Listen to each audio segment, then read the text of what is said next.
विषम है ना। मैं हूं नयन और आप देख रहे हैं मोर न्यूज़ 18। तो हम हर रोज़ आपको किसी न किसी ऐसे शख्स से मिलवाते हैं जिनका अपना समाज में योगदान है और तरह तरह से उनको लोग जानते भी हैं, उनके कामों से उनके पहचान है और जो वो करना चाहते हैं वो आगे वो भी जब जानेंगे तो आपको लगेगा कि मैं क्यों नहीं इन्हें जान रहा था। तो ऐसे ही लोगों को हम चुनते हैं और रिसर्च करते हैं कि हाँ किनसे बात करी जाए नहीं करी जाए। बड़े बड़े नेताओं को आपने सुना होगा, बड़े बड़े हस्तियों को आपने सुना होगा, लेकिन वो व्यक्ति जो समाज में है और बेहतर कर रहा है उन्हें भी जानना समझना और उनके बारे में भी बताना हमारा फ़र्ज है। और इसी फ़र्ज को निभाते हुए आज हमने चुना है संजय खंडेलिया जी को।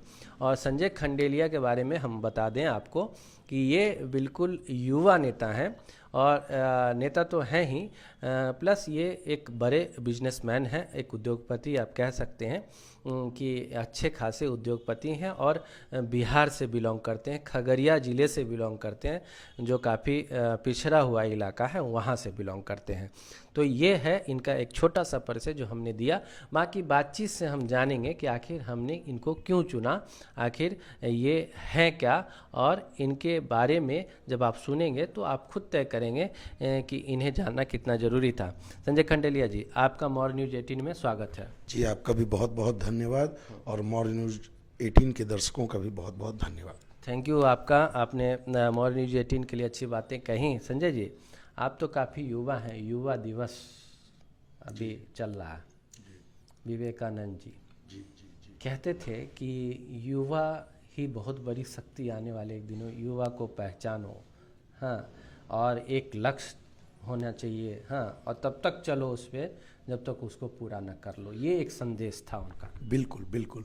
देखिए, युवा शक्ति राष्ट्र शक्ति के रूप में जनाने का, पहचानवाने का जो कार्य हुआ या जो एक मानसिकता डेवलप हुई कि यूथ पावर जो है वो बहुत इनर्जेटिक है और उनकी जो ऊर्जा है, युवाओं की जो ऊर्जा है, उसका सकारात्मक उपयोग करके उसको देश हित में, राष्ट्र हित में बहुत उल्लेखनीय बनाया जा सकता है। और इसको जगाने का जो काम है वो स्वामी विवेकानंद जी ने उस ज़माने में, हम लोगों ने उनको सुना है, हम लोगों ने देखा नहीं है, लेकिन ये तय है कि वैश्विक स्तर पे भारत का प्रतिनिधित्व करते हुए उन्होंने सीनियर्स के अनुभव के साथ युवाओं के की जो ऊर्जा है उसको सकारात्मक रूप देकर और उसको आगे बढ़ाकर बढ़ाने का जो एक संदेश देने का काम किया विश्व स्तर पे। आज वो परिलक्षित है, आज आपको दिखाई दे रहा होगा, आप देख रहे होंगे कि हर स्तर पे, अगर हम लोग बात करें वार्ड के स्तर से लेके और देश के प्रधानमंत्री, मतलब राज्य, देश की जो सरकार है उस स्तर तक, जो अपेक्षा, जो लोग आज प्रतिनिधित्व कर रहे हैं जनता का, वो युवाओं का की बहुत बड़ी सहभागिता उसमें बढ़ी है। और निसंदेह आज का जो ये दौर है, आज ये दिन जो हम लोगों को देखने के लिए मिल रहा है, वो कहीं ना कहीं स्वामी विवेकानंद जी से की बातों से प्रेरित होकर युवाओं ने आज इतना आगे बढ़ने का काम किया है और बढ़ चढ़ के हर चीज़ में हिस्सा ले रहे हैं। आप तो नेतागिरी में भी इन्वॉल्व हैं, उद्योगपति भी हैं। आप देखते हैं कि पॉलिटिक्स को लोग बड़ी गंदी दृष्टि से देखते हैं, लेकिन पॉलिटिक्स के बिना जी भी नहीं पा रहा लोग, हर कोई पॉलिटिक्स कर रहा है। आपके पॉलिटिक्स चुनने का क्या कारण था? देखिए, बहुत अच्छी बात कही नयन जी आपने कि लोग आज के तारीख में राजनीति को, पॉलिटिक्स को, पॉलिटिकल वर्कर को हिकारत की दृष्टि से देखते हैं, लेकिन सवाल ये है कि ये कोई निराकरण नहीं है। कोई ऐसा क्षेत्र, किसी भी क्षेत्र में, सामाजिक जीवन में हम लोग जीते हैं, कोई ऐसा क्षेत्र नहीं है जहां अच्छे या बुरे लोग नहीं हैं। चाहे वो व्यवसाय का क्षेत्र हो, उद्योग का क्षेत्र हो, आपकी पत्रकारिता का क्षेत्र हो, पॉलिटिकल एरिया हो, ब्यूरोक्रेट्स हो, हर जगह अच्छे और बुरे दोनों तरह के लोग हैं। और अच्छे लोग तभी हैं जब कुछ बुरे लोग हैं। अच्छे है तब उसका इवेल्युएट लोग करते हैं और तब कहते हैं कि ये अच्छे हैं और ये बुरे हैं। इसलिए कुछ अगर बुरे लोग हैं, कुछ अगर गलत लोग हैं, उनके आधार पे नहीं कहा जा सकता कि ये पूरा सिस्टम गलत है।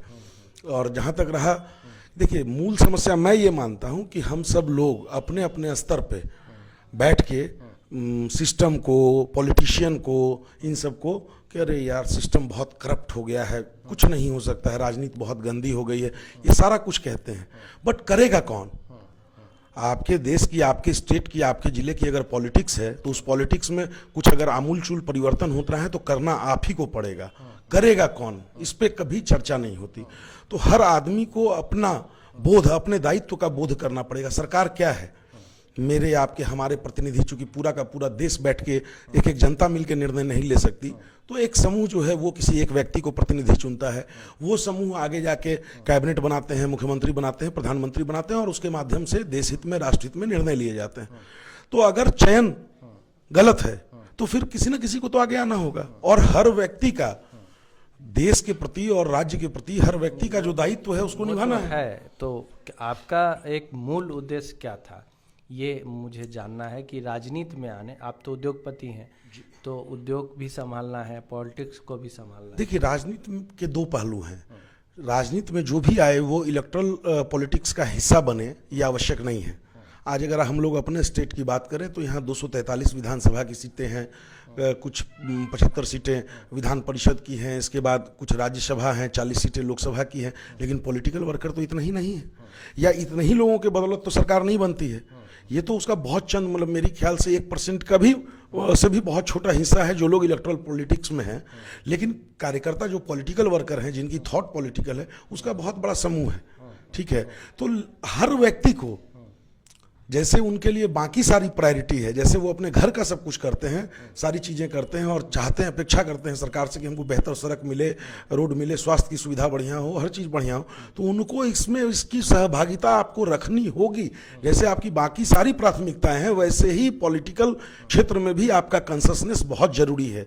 अब ये आपकी सिचुएशन पे डिपेंड करता है, आपकी परिस्थिति पे डिपेंड करता है कि आप कितना कंसस हैं, कितनी आपकी भागीदारी आपकी राजनीति में है, आपका क्या कंट्रीब्यूशन है। हर व्यक्ति का, यानी कुल मिलाकर ये समझा जाए कि राजनीति में भी बेहतर लोग आएं, और इसको लेके आपका भी है कि हम लोग अगर नहीं शामिल होते हैं राजनीति में तो फिर गंदगी वाले लोग तो कोई न कोई, बिल्कुल हमें कोई हक नहीं है, हमें कोई हक नहीं है राजनीति को, पॉलिटिक्स को, पॉलिटिकल सिस्टम को या पॉलिटिकल वर्कर को गाली देने का। इसलिए कि अगर आप संतुष्ट नहीं हैं तो आपको सिर्फ बात बनाने का हक नहीं है, आपको आगे आना होगा। अगर आपको लगता है आप कुछ वो बेहतर नहीं कर रहा, मैं उससे बेहतर सोच रहा हूं और ये बेटर है, तो आपको आगे आना होगा।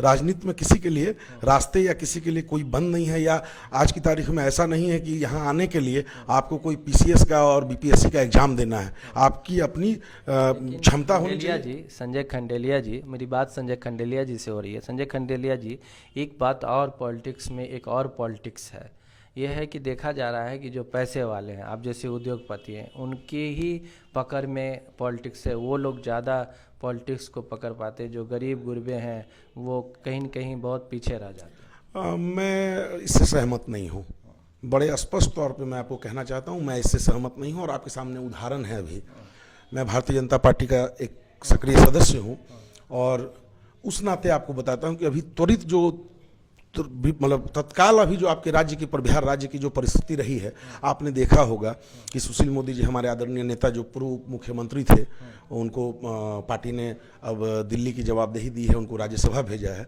और उसके बाद जो 2 उप मुख्यमंत्री बनाए गए, आप निश्चित तौर पर अवगत होंगे उन दोनों की पृष्ठभूमि से। दोनों एक साधारण और आम कार्यकर्ता हैं भारतीय जनता पार्टी के, आदरणीय तारकिशोर प्रसाद जी और आदरणीय रेणु देवी जी। ठीक है, और उन्हीं दोनों को अवसर मिला। आप बिल्कुल नहीं कह सकते, मैं ये दावे के साथ कह सकता हूं कि आप अपनी, मतलब जो दोनों हमारे डिप्टी सीएम हुए हैं और जो हमारे मिनिस्टर्स हुए हैं 5, आप देख लीजिए, उसमें से एक भी कोई आपको ऐसा नहीं मिलेगा जिनको कि वंशवाद की, उनके पिता, उनके दादा मंत्री थे, इस आधार अलग विषय, या ये आपको नहीं मिलेगा कि वो उसमें से वो कोई बड़े उद्योगपति थे, वो बड़े पैसे वाले थे।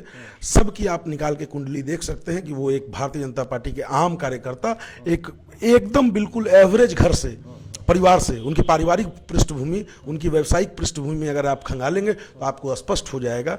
मैं चूंकि जिस पार्टी में हूं मैं उसी की बात कह सकता हूं, मैं अन्य दलों की बात नहीं कर सकता, लेकिन मैं जिस दल में हूं तो बड़ा यहाँ स्पष्ट है कि जो आप लगा रहे हैं, जो आपकी सोच है या जो आपका आक्षेप है वो यहाँ लागू नहीं होता। ये जो है ये क्या है, ताम झाम, आजकल पॉलिटिक्स में रुतबा जिसके पास है उसकी पकड़ है, ये पॉलिटिक्स में आप देखा जा रहा है। देखिए एक चीज समझ लीजिए, सामान्यतः एक ये परसेप्शन है, आप जो कह रहे हैं ये परसेप्शन है, पर दिख तो यही रहा। नहीं, एक्चुअली कई बार जो चीज़ दिखाई देती है वो होता नहीं है। अगर इसी आधार पे होता या राजनीति अगर इसी आधार पे चलती तो फिर तो है ना, मतलब फिर तो जैसे देश की राजनीति के सिरमौर अडानी और अंबानी होते या जो बड़े कॉरपोरेट घराने हैं वो होते। ऐसा नहीं है, ऐसा बिल्कुल नहीं है। कार्यकर्ता जो ग्रास रूट लेवल से जो कार्यकर्ता आएगा वही कार्यकर्ता अपनी जिम्मेदारी, हाँ, जो जितना जुड़ेगा जन उसी को आने वाले समय में दायित्व ही मिलता है। आप पैसे कहना चाह रहे हैं कि आज पैसे वाले हों ना हो इससे मतलब नहीं है। आप अगर पॉलिटिक्स में हैं, काम करेंगे, मेहनत करेंगे और जो रिक्वायरमेंट है उसको पूरा करेंगे तो आप आगे बढ़ेंगे। ये आप अपनी बारे में ये बता रहे हैं, पॉलिटिक्स का ये बिल्कुल बिल्कुल बिल्कुल। भारतीय जनता पार्टी एक ऐसी पार्टी है जहां पद नहीं होता है, जहां कार्यकर्ताओं को दायित्व दिया जाता है कि मतलब पहले दिन से है कि वो पद के लिए नहीं है, वो एक दायित्व है और दायित्व है वो रिस्पॉन्सिबिलिटी है और उस रिस्पॉन्सिबिलिटी पे उनको खड़ा उतरना होता है। यहाँ आप कहें कि लिफ्टिंग कि ऊपर से कोई लिफ्टिंग हो गई या कोई पैसे के बल पे, तो मैंने तो आज तक अपने 22, 23, 24 बरस के से मैं पॉलिटिकल वर्कर रहा हूँ, मैंने तो नहीं देखा इस तरह से कि कोई आया हो और सिर्फ सिर्फ पैसे के बल पे बढ़ गया हो। ये ऐसा कोई उदाहरण मेरे सामने आप एक छोटे से जिले जो जिसको फरकिया भी कहा जाता है पूरे बिहार में, ज़िले जो हैं उसमें से खगड़िया बहुत पिछड़ा है। ऐसे भी आपके यहाँ मक्का ज़्यादा होता है, दूध की भी का उत्पादन बहुत है, मछली के लिए जाना जाता है, लेकिन वहाँ से आप आए हैं और बहुत फरकिया है और बहुत पिछड़ा इलाका है। आप राजनीति में वहाँ से क्या उम्मीद करके आए हैं कि पटना या बिहार में मैं अच्छी राजनीति कर लूँगा? कुछ तो आपको लग रहा होगा, या आपका ज़िला तो अभी तक विकसित नहीं हुआ है। देखिए 2005 के नवंबर में जब एनडीए की सरकार बिहार में बनी तो जो बिहार विरासत में मिला वो बिहार विरासत में मिलने के साथ साथ 70 बरस का बैकलॉग भी साथ में मिला और बाकी राज्य जहां उनका जो पैमाना था विकास का उसमें थोड़ा आगे पीछे चल रहे थे। हम लोग को शुरुआत करनी थी जीरो से नहीं, हम लोगों को जीरो माइनस 70 डिग्री से हम लोगों को स्टार्ट लेना था। और आज के तारीख में पॉलिटिकल एरिना में पक्ष और विपक्ष तो होता है, मैं बड़े दावे के साथ और बड़े विश्वास के साथ कह सकता हूं कि आज जिस सेक्टर में जो उनमें जितना काम हुआ है पिछले 15 वर्षों में उस पे विपक्ष के पास भी कुछ कहने के लिए नहीं है। एनडीए की जो सरकार रही उस सरकार ने उनको आईना दिखाने का काम किया है, चाहे वो सड़क का मामला हो, बिजली का मामला हो, वो अन्य महिला सशक्तिकरण से जुड़े हुए हों, जीविका दीदी से लेके मतलब ढेर सारे टोला सेवक और मतलब हर समाज और हर वर्ग सबके उत्थान के लिए सरकार निरंतर कार्य करती रही। लेकिन बैकलॉग इतना बड़ा था, हमें वो बिहार मिला था जिसमें बहुत कुछ करना था, हमें वो बिहार मिला था जिस बिहार का जो पोटेंशियल था वो हमारे को मिलने से पहले निकल चुका था। संजय जी आप तो जोश दिखा रहे हैं, लेकिन क्या है कि भाजपा को अगर देखें तो खगड़िया में एक चंद्रमुखी देवी बनी थी भाजपा से, जो मुझे याद है, एक विधायक बनी। उसके बाद से भाजपा ने कभी वहाँ आपकी पार्टी को किसी वर्कर को टिकट के योग्य समझा ही नहीं, न लोकसभा में न विधानसभा में। एक छोटे से कोई विधान परिषद का भी जो होता है उसमें भी नहीं हुआ। फिर भी आप भाजपा से हैं, खगड़िया से हैं और पूरे बिहार में स्टेट लेवल पे आप पॉलिटिक्स करते हैं। क्या इसकी वजह मानते हैं, क्यों ऐसा भाजपा को, ये क्या मजबूरी है भाजपा की? देखिए भारतीय जनता पार्टी वो पार्टी है जिसने 2 सांसदों से अपना सफर तय किया था और आज की तारीख में दूसरी बार पहले से अधिक बहुमत लेके गठबंधन की सरकार चला रहे हैं, जबकि हमारे पास पूर्ण बहुमत है। पहली बात तो मैं ये आपको बता दूं। दूसरी बात, गठबंधन की कुछ अपनी मजबूरियां होती हैं और भारतीय जनता पार्टी का कोई भी कार्यकर्ता सिर्फ इसलिए भारतीय जनता पार्टी के साथ जुड़ के कार्य नहीं करता या राजनीति नहीं करता कि उसका लक्ष्य है कि मुझे विधायक होना है, सांसद होना है, विधान पार्षद होना है। भारतीय जनता पार्टी का हर कार्यकर्ता सबसे पहले भारतीय जनता पार्टी का कार्यकर्ता होता है और अंतिम दिन तक वो भारतीय जनता पार्टी का ये तो कार्यकर्ता आप होता है। कहेंगे ही, जब आपको कोई उपाय नहीं है, आप तो विरोध में भी नहीं कुछ बोल पाएंगे कि पार्टी ध्यान नहीं दे रही है, ये नहीं कर रही, लेकिन हम तो पूछेंगे आपसे। मैंने कहा ना कि गठबंधन की कुछ अपनी मजबूरियां होती हैं। गठबंधन जब करते हैं आप, अरे इतने सीट हैं, एक भी तो सीट कुछ भी तो मिला नहीं देखिए, जब बिहार भाजपा की बात होगी तो बिहार की दृष्टि से देखा जाएगा, उसको जिले की दृष्टि से नहीं देखा जाएगा। ठीक है, बिल्कुल। तो जो गठबंधन हुआ ये एक बेहतर परिस्थिति थी। इस बार हम लोग बराबर की सीटों पे लड़े। पूर्व में जब एनडीए का जो स्वरूप था जनता दल यूनाइटेड के साथ, तो हम कम सीटों पे लड़ा करते थे, वो ज़्यादा सीटों पे लड़ते थे। इस बार हम बराबर की सीटों पे लड़े, बराबर की सीटों पे लड़े, तो निश्चित तौर पे हमारे ज़्यादा कार्यकर्ता इस बार लड़ पाए। कहने का मतलब है कि बड़े लेवल पे जो चीज़ें तय होती हैं, कार्यकर्ता उसको स्वीकार करते हैं, पार्टी जो तय करती है, ये एक आपका मोटा मोटी यही कहना है। उसमें कहीं कोई विरोध का प्रश्न नहीं उठता है, उसमें पार्टी का आप लोग साथ देते हैं। सुना है इतने भाजपा के न ध्यान देने के बाद भी, या मजबूरी हो या स्वाभाविक गठबंधन की बात हो, उसके बाद भी सुना है कि भाजपा के कार्यकर्ता वहाँ एक बहुत बड़ा आयोजन कराने के में लगे हैं। देखिए, भारतीय जनता पार्टी का कार्यकर्ता किसी भी चुनाव में जीत से और किसी भी चुनाव में हार से न अति उत्साहित होता है, न हतोत्साहित होता है।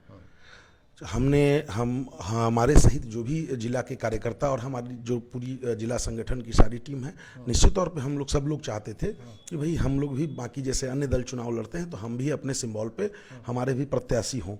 हमने अपनी बात रखी प्रदेश संगठन के पास, सारे लोगों के पास, लेकिन आश्वासन भी था, लेकिन परिस्थितियां थी। इसमें किसी को दोष नहीं दिया जा सकता और ना कोई गिला शिकवा है। हम वहाँ अधिकार है हमारा, हम जिले के कार्यकर्ता हैं, हम वहाँ काम करते हैं, हमारा अधिकार है कि अपने प्रदेश नेतृत्व के समक्ष अपनी कोई भी बात रखें।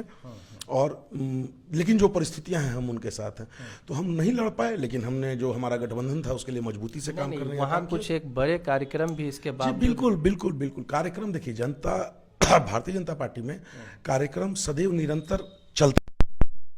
कार्यक्रम ऐसे होते हैं जो पब्लिक डोमेन में और मीडिया में आते हैं, कुछ कई सारे कार्यक्रम ऐसे होते हैं जो संगठन के स्तर पे होते हैं, प्रशिक्षण के हमारे होते हैं, जो मीडिया में शायद आ भी नहीं पाते। लेकिन हमारे कार्यकर्ता और सा कार्यक्रम आप कुछ सुना है कि कुछ करवाने वाले? हाँ, अभी हमारे लगातार कार्यक्रम हैं। एक तो हमारे जितने मंच मोर्चा हैं उनकी सबकी जिला की कार्य समिति की बैठक होती रहती है। अभी लगातार अगर आपको मैं बताऊं तो अभी 15 जनवरी को हमारे जो भाजपा का नगर मंडल है उसकी कार्य समिति की बैठक है। 16 जनवरी को हमारे भारतीय जनता पार्टी ओबीसी मोर्चा खगड़िया के जिला कार्य समिति की बैठक है, जिसमें ओबीसी मोर्चा के भाजपा के प्रदेश अध्यक्ष जयनाथ चौहान जी भी शिरकत करेंगे। हमारी 17 तारीख को महिला मोर्चा के जिला कार्य समिति की बैठक है, जिसमें महिला मोर्चा की प्रदेश अध्यक्षा लाजवंती झा जी भी शिरकत करेंगी। हम तमाम लोग रहेंगे, हमारे जिला के प्रभारी रहेंगे। तो ये हमारा निरंतरण, कभी किसी मोर्चे का, कभी किसी मंच का, किसी मंडल का, ये तो हमारा चलता ही रहता है। जहाँ तक आप पूछ रहे हैं कि बड़ा कार्यक्रम, तो हाँ, एक बड़ा कार्यक्रम हमारा प्रस्तावित है आगामी 6-7 मार्च को। ओबीसी मोर्चा के प्रदेश कार्य समिति की बैठक प्रस्तावित है, जो खगड़िया में होनी है, जिसका आतिथ्य जो है खगड़िया शाखा, खगड़िया भाजपा करेगी। और हम लोग उसकी तैयारी में लगे हुए हैं, चूँकि उसमें माननीय प्रदेश अध्यक्ष भारतीय जनता पार्टी बिहार प्रदेश, हमारे संगठन महामंत्री, हमारे आदरणीय उप मुख्यमंत्री समेत तमाम लोग, जितने लोग अपेक्षित होते हैं वो तमाम लोग वहाँ जाएंगे। वो 2 दिन का एक जोश फिर से आएगा। और ये इस फिराक में भी आप लोग हैं कि भाजपा के कार्यकर्ता में फिर से जान डाली जाए और कुछ ध्यान हो शीर्ष नेताओं का खगड़िया पे। देखिए नयन जी, आप मुझे अपने शब्दों में लपेट रहे हैं। कार्यकर्ताओं में जोश डाला जाए तो जब उनका जोश खत्म हो। भारतीय जनता पार्टी के कार्यकर्ताओं में बहुत जान है, बहुत जोश है, उनका जोश बरकरार है। हाँ, कार्यक्रम के माध्यम से अपने जोश और जो हमारे कार्यकर्ताओं में जान है उसका आभास, उसका भान हमारे प्रदेश के और केंद्रीय नेतृत्व को है, और समय समय पर कराते रहना है। तो काफ़ी चतुर युवा नेता हैं आप जो भी बात बोल रहे हैं, ये हमने थोड़ी सी पॉलिटिक्स के बारे में आपसे बात की, थोड़ी व्यक्तिगत भी बातें मैं करूँगा कि एक तो क्या है कि एजुकेशन को लेके भी बहुत सवाल उठते हैं कि जो एजुकेट नहीं है या जो पढ़ा लिखा नहीं, कुछ नहीं बन पाया, वो पॉलिटिक्स में आ गया, कुछ करना रहा वो नहीं कर पाया, तो पॉलिटिक्स है ना। इसको भी लोग एक उद्योग की तरह देखने लगे हैं कि चलो पॉलिटिक्स में घुस जाते हैं, यहाँ से कुछ बन गए तो बन गए, फिर निकल गए बाहर। तो एक तो आप तो पहले से उद्योगपति हैं, तो आपकी पढ़ाई लिखाई क्या हुई, और आप उद्योग में हैं, एक बिजनेसमैन हैं, तो किस तरह का आपका बिजनेस कारोबार है, ये मुझे थोड़ा सा आप बताइए। देखिए, मैं एक कॉमर्स ग्रेजुएट हूँ और बिजनेस की जहाँ तक बात है तो वो मेरे खून में है। हमारा परिवार परंपरागत तौर पे व्यवसाय से जुड़ा हुआ था। ये अलग बात थी कि वो खगड़िया के स्तर पे था। मुझे मौका मिला, अवसर मिला, परिस्थितियां बिहार की जब बदली तो हम लोगों ने खगड़िया से निकल के पटना तक आने का काम किया। और यहाँ भी जब परिस्थितियां बिहार की बदल गई तो फिर हम लोगों ने अपने कार्य का एक्सपेंशन किया। हमने फैक्ट्रियां लगाई, हमने विभिन्न जिलों में अपने बिल्डिंग कंस्ट्रक्शन का काम को फ्लोट किया। तो कहीं न कहीं ये आज चाहे आप इसको जो संज्ञा दें, लेकिन जो 2005 के बिहार का परिवर्तन शुरू हुआ, ये उसी की देन है कि खगड़िया जैसे पिछड़े जिले का एक युवा जो मतलब सो कल्पना भी नहीं कर सकता था, वो आज बिहार के 5 जिलों में वो पटना में अपना एस्टेब्लिशमेंट करके और बिहार के 5 जिलों में काम कर रहा है। इसका श्रेय कहीं न कहीं 2005 के बाद की जो एनडीए सरकार रही है, उसकी समय का जो विकास रहा, जो विधि व्यवस्था की स्थिति सबसे बड़ी चीज़ थी व्यवसायियों और उद्यमियों के दृष्टिकोण से, उसका जो हल निकला, उसमें जो कमांड आया, उस पर जो कड़ाई हुई, वही उसका कारण है कि हम लोग खगड़िया जैसी जगह से निकल के पटना तक पहुंच पाए और आज बड़े कंफर्टेबल वे में अपना व्यापार कर रहे हैं। आप तो ये जो व्यापार आप कर रहे हैं, काफ़ी मुझे लगता है कि काफ़ी सालों से आप अपना कुछ खड़ा कर रहे हैं। इसमें बहुत सारी बाधाएं आई होंगी आपको। देखिए नयन जी, व्यवसाय कोई सा हो, छोटा हो बड़ा हो, अगर एक व्यक्ति अगर पान की दुकान भी चलाता है तो बाधाएं तो उसमें भी आती हैं। कोई ऐसा क्षेत्र नहीं है जहां आप ये कह सकें कि बाधा नहीं है, परेशानी नहीं है। बाधा परेशानी, अगर जिसको इन सारी बाधा परेशानी से बचना होता है, उनके लिए बहुत आसान है नौकरी कर लेना। लेकिन जिनको स्वरोजगार चाहिए, जिनको खुद बिजनेस करना है, खुद व्यापार करना है और आगे बढ़ना है, एक लगी लगाई लकीर पे नहीं चलना, लकीर से के ऊपर बड़ी लकीर खींचनी है, तो ये सब तो होता है। और ये पार्ट ऑफ लाइफ है, ये पार्ट ऑफ बिजनेस है। इससे कोई नहीं बच सकता, चाहे वो जिस स्तर का व्यापार कर रहा हो। तो व्यापार करने वाले युवा आजकल तो देखते हैं, आपके चुनाव में अभी जो विधानसभा बीता है उसमें नौकरी को लेके आपके जैसे ही युवा तेजस्वी यादव ने उठाया था कि, और उसी पे देखिए उनको इतनी सीटें मिली भी। तो इसको लेकर आप क्या कहेंगे, क्योंकि उनको तो युवा तो यहाँ नौकरी चाहते हैं, रोजगार तो करना नहीं चाहते। देखिए, ये बिल्कुल एक पॉलिटिकल एजेंडा है। कभी भी नौकरी देने की बात करके कभी भी युवाओं का, बिहारियों का भला नहीं हो सकता, देशवासियों का भला नहीं हो सकता।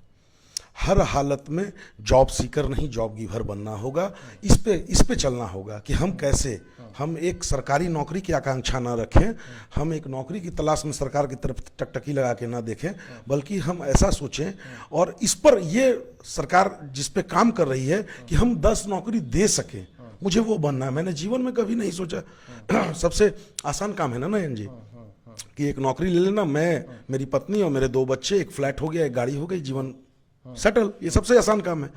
इसके लिए हम लोग, मेरा व्यक्तिगत मानना है कि हम इसके लिए इस मनुष्य जीवन में नहीं आए हैं।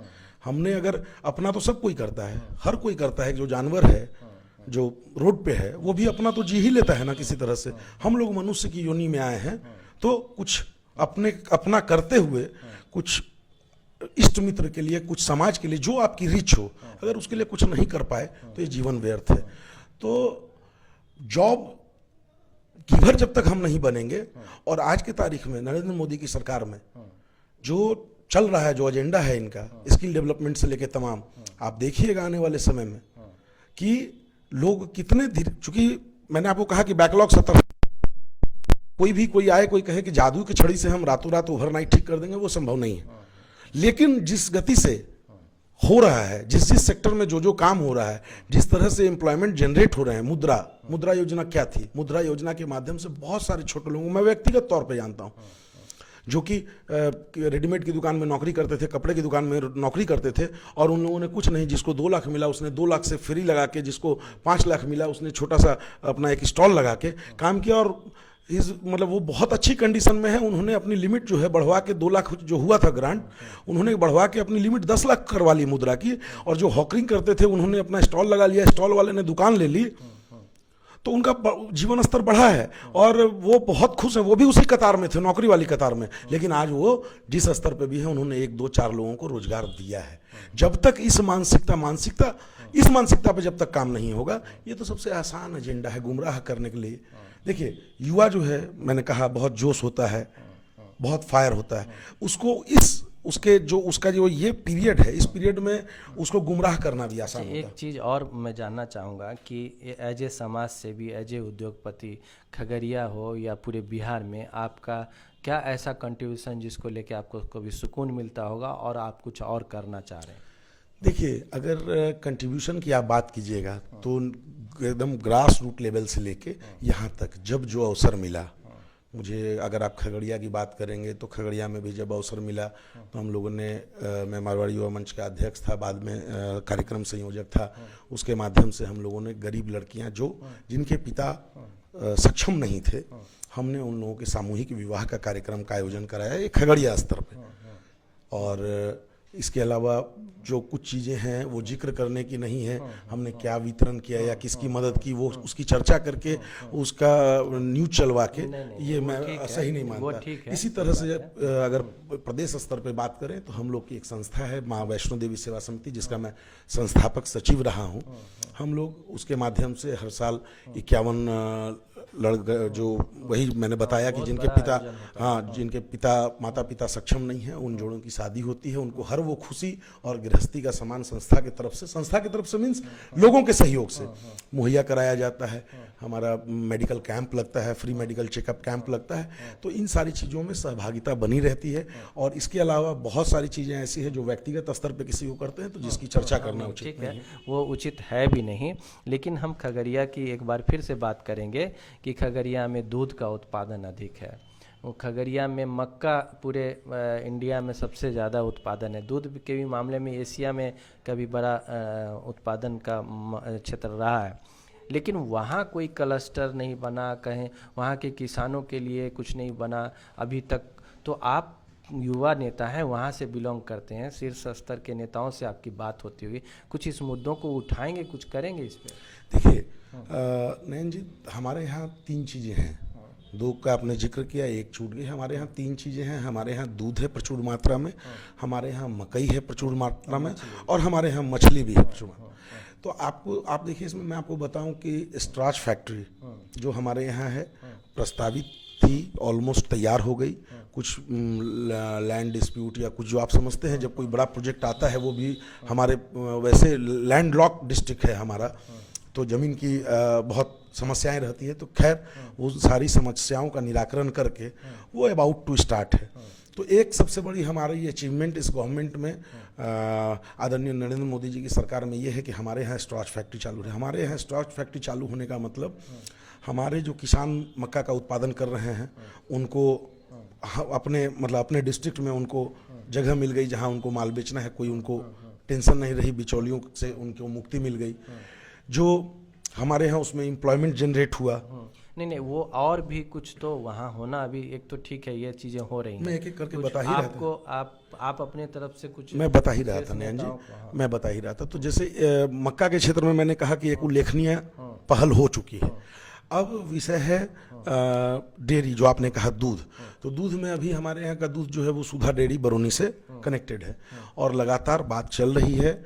हम लोग प्रयास कर रहे हैं, हम चाहते हैं कि जैसे सुधा डेयरी बरौनी में प्लांट और सारा कुछ है, हमारा खगड़िया भी इतना फर्टाइल है दूध के मामले में कि अगर हमारे यहाँ भी इंडिपेंडेंट अगर डेयरी हो जाए, सारा प्लांट सब कुछ हो जाए, तो हमारे यहाँ का दूध हमारे ही यहाँ प्रोसेस होगा और बेहतर रेवेन्यू हमारे ज़िले में आएगी, खुशहाली फैलेगी। जो हमारे किसान जो दुग्ध उत्पादक हैं उनके यहाँ समृद्धि आएगी और हमारे यहाँ एम्प्लॉयमेंट भी उसके माध्यम से जनरेट होगा।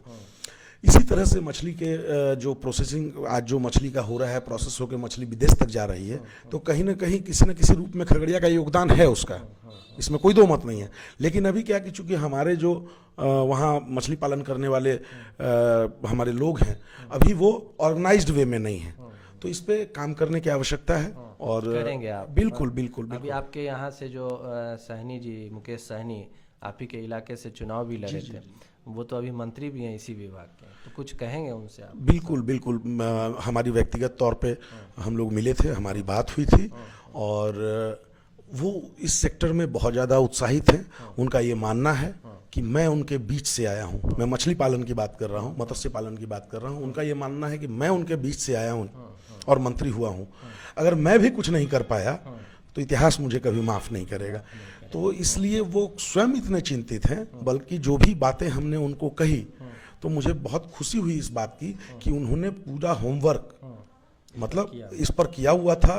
और अभी वो डेयरी के लिए, चूँकि हमारे यहाँ डेयरी जो है मॉडल डेयरी के तौर पे पब्लिक सेक्टर में लोग इससे नहीं जुड़े हुए हैं, बड़े डेयरी के तौर पे छोटी छोटी डेयरी है, लेकिन प्राइवेट सेक्टर में कोई ब्रांड नहीं है, तो वो उसको चाह रहे हैं प्रमोट करना कि बिहार में भी जितने कम से कम जो प्रमंडलीय हेडक्वार्टर हैं वहाँ कम से कम एक मॉडल के तौर पे प्राइवेट सेक्टर में भी लोग इसमें आए। यानी आप इस पे पहल कर चुके हैं। संजय खंडेलिया जिससे हमारी बात हो रही है, इनसे हमने पॉलिटिक्स के बारे में जाना, इनके एजुकेशन के बारे में जाना, इनके बिजनेस के बारे में जाना, और खगड़िया से हैं, ज़िले से, बिहार का एक छोटा सा ज़िला है खगड़िया, वहाँ से हैं, तो पॉलिटिक्स करते हैं तो वहाँ उस ज़िले के लिए, वहाँ के लोगों के लिए क्या करना है, इस संबंध में भी इनसे हमने बातचीत की। बहुत अच्छी बातचीत हमारी हो रही है।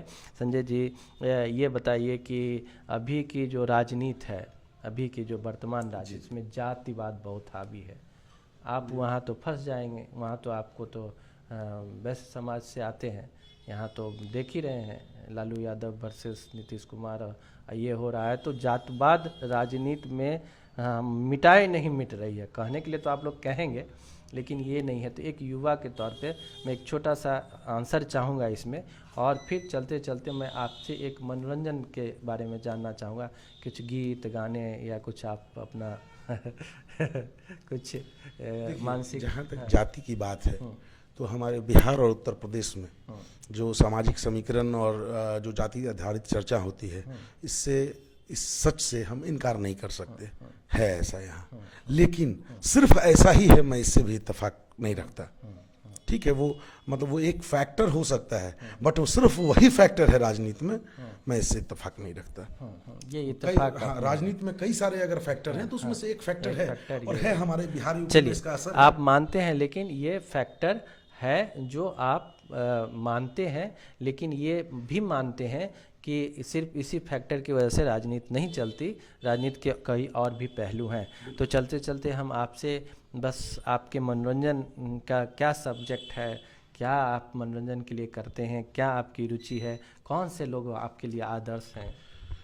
देखिए, मनोरंजन का जहाँ तक सवाल है, मुझे अपने व्यक्तिगत जीवन से, मेरी जो व्यावसायिक गतिविधियां हैं उससे, उसके बाद मेरा जो भी समय बचता है, मैं उसमें अपने पॉलिटिकल वर्कर्स, सोशल वर्कर्स, और जो समाज है, समाज का मीन्स जातिगत आधार पे नहीं, समाज माने जो हमारा समाज है, मैं जहाँ से हूँ, जिस शहर से हूँ, जिस नगर से हूँ, वहाँ जो लोग हैं उनके साथ ज़्यादा से ज़्यादा समय बिताना मुझे बहुत अच्छा लगता है। इसी क्रम में ये भी आपको बता दूँ कि चूँकि मैं बड़ा इंटरेस्टेड रहता हूँ, तो खगड़िया नगर परिषद के वार्ड नंबर 7 से मेरी जो पत्नी हैं वो नगर पार्षद हैं, और नगर परिषद खगड़िया के वार्ड नंबर 10 से जो मेरी माता जी हैं वो भी नगर पार्षद हैं। तो घर में पत्नी भी और माँ भी, सारे लोग पॉलिटिक्स में, यानी सपोर्ट आपको मिलता है पॉलिटिक्स? जी बिल्कुल बिल्कुल बिल्कुल। घर के सपोर्ट के बिना कोई भी व्यक्ति निरंतर, मुझे नहीं लगता कि राजनीति या कुछ भी, मतलब कोई भी काम अपने जीवन में करते हैं तो उसमें घर का अगर आपको सपोर्ट नहीं है तो मैं नहीं मानता कि आप बहुत अच्छा कर सकते हैं। तो इस वजह से भी चूँकि मतलब किसी न किसी भी तरह से आप मान लें कि चूँकि माँ और पत्नी दोनों पार्षद हैं, तो मेरा इन्वॉल्वमेंट उसमें भी बना रहता है। तो मतलब मेरा सबसे बड़ा सगल, सबसे बड़ा शौक कि अपने व्यक्तिगत और अपने व्यावसायिक गतिविधियों के बाद जो भी समय बचे वो सार्वजनिक जीवन में और पॉलिटिकल एक्टिविटीज़ में। यानी आपकी पत्नी भी पॉलिटिक्स में रुचि लेती हैं, वो भी पढ़ी लिखी होंगी तो? जी बिल्कुल, वो चार्टर्ड अकाउंटेंट हैं और क्या नाम हुआ उनका? मीना खंडेलिया। और वो पूरी रुचि रखती हैं जितना तक हो पाता है। लेकिन आप समझते हैं कि जो हमारे यहाँ का सामाजिक परिवेश है उसमें महिलाएं बिना खगड़िया की बहू है। बिल्कुल खगड़िया की बहू है। तो आज के हमारे सामाजिक परिवेश में घर की महिलाएं बिना घर के जो पुरुष सदस्य हैं उनके बिना वो आगे नहीं बढ़ सकती। लेकिन मेरा इस मामले में मानना है कि पूरा, मैं आपको बता दूं, आपको जान के आश्चर्य होगा कि मेरी पत्नी जिस सीट से पार्षद हैं वो सामान्य पुरुष की सीट थी, वो जनरल सीट थी। उस पर सारे प्रतिद्वंदी पुरुष थे और मैंने कहा नहीं, आप लड़िए। और उन्होंने लड़ा और लड़के चुनाव। माँ भी है, माँ का भी सपोर्ट। क्या नाम है माँ का? सविता खंडेलिया। वो दूसरा टर्म है उनका।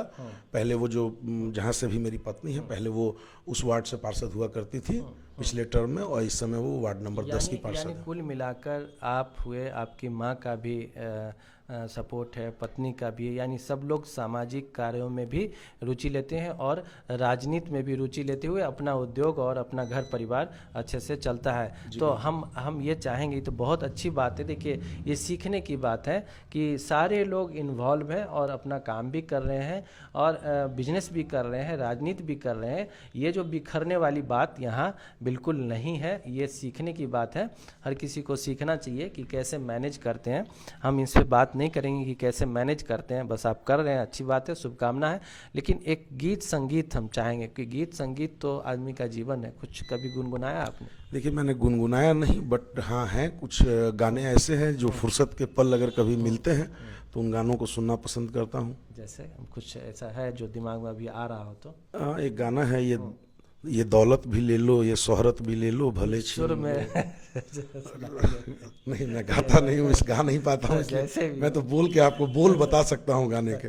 क्या है? थोड़ा सा छीन लो मुझसे, भले छीन लो मुझसे मेरी जवानी, मगर मुझको लौटा दो बचपन का सावन, वो कागज की किश्ती वो बारिश का पानी। वो कागज की कश्ती, वो बारिश का पानी, बचपन लौटाने की बात कर रहे हैं, जो लौटती तो नहीं है लेकिन दिल दिमाग से आप हमेशा बचपना जी सकते हैं। खुशी के पल हर पल जीना भी एक अच्छी बात है, जो संजय खंडेलिया जी के मुस्कुराहट से और इनके मुखमंडल से लगता भी है। तो एक खगड़िया ज़िले से, छोटे ज़िले से पूरे बिहार में एक अच्छा खासा बिजनेस खड़ा करके अपने ज़िले के लोगों के लिए भी समर्पित हैं और राजनीति में भी स्टेट लेवल पे अपना बखूबी निभा रहे हैं। तो संजय खंडेलिया जी, मोर न्यूज़ 18 आपको फिर कभी भी आपके इलाकों में चल के आपसे बात करेगा, देखना चाहेगा कि आपकी पत्नी, आपकी माँ और आप मिलके कहाँ कितना कुछ कर पाए हैं पब्लिक के लिए। मैं वहाँ के पब्लिकों से भी बात करूँगा आपके बारे में, फिर जानेंगे और भी बहुत कुछ। लेकिन बातचीत करने के लिए मोर न्यूज़ 18 से आपका बहुत बहुत शुक्रिया। और चलते चलते कुछ कहना चाहेंगे तो कहें। जी बिल्कुल नयन जी, बिल्कुल स्वागत है। आप बिल्कुल कार्यक्रम बनाएं, अपनी टीम के साथ आएँ और क्षेत्र के लोगों की राय, भावना, उनकी समस्याएं मोर न्यूज़ 18 के माध्यम से वो सार्वजनिक हों, सामने आए, कंसर्न लोग उसका ध्यान दें, उस पर उसका निराकरण हो। हम इसके लिए आपके तहे दिल से आभारी रहेंगे, धन्यवाद करेंगे। और मोर न्यूज़ 18 के दर्शकों के लिए यही कह सकता हूँ कि जो करें जीवन में, जो करें, जहाँ करें, जिस स्तर पे करें, लेकिन इतने मनोयोग से करें कि जो हम कर रहे हैं उसमें हम सदैव सक्सेस हों, सफल हों। और मेरा तो एक ही मंत्र है कि लाइन के पीछे जाके मुझे खड़ा नहीं होना, मैं जहाँ से खड़ा हो जाऊँ लाइन वहीं से लगे। इसी भावना के साथ, इसी के साथ अपना इसको माइंडसेट रख के हम बढ़ेंगे आगे। कोई लक्ष्य भी तो हमारे लिए बिल्कुल जो संजय खंडेलिया कह रहे हैं, अमिताभ बच्चन का डायलॉग है कि लाइन वहीं से खड़ी होती है जहाँ से मैं शुरू होता हूँ। तो ये सोच के साथ जो भी करते हैं वो वहीं से चीज़ों को बड़ा करने की कोशिश करते हैं, कौन क्या कर रहा है नहीं कर रहा है।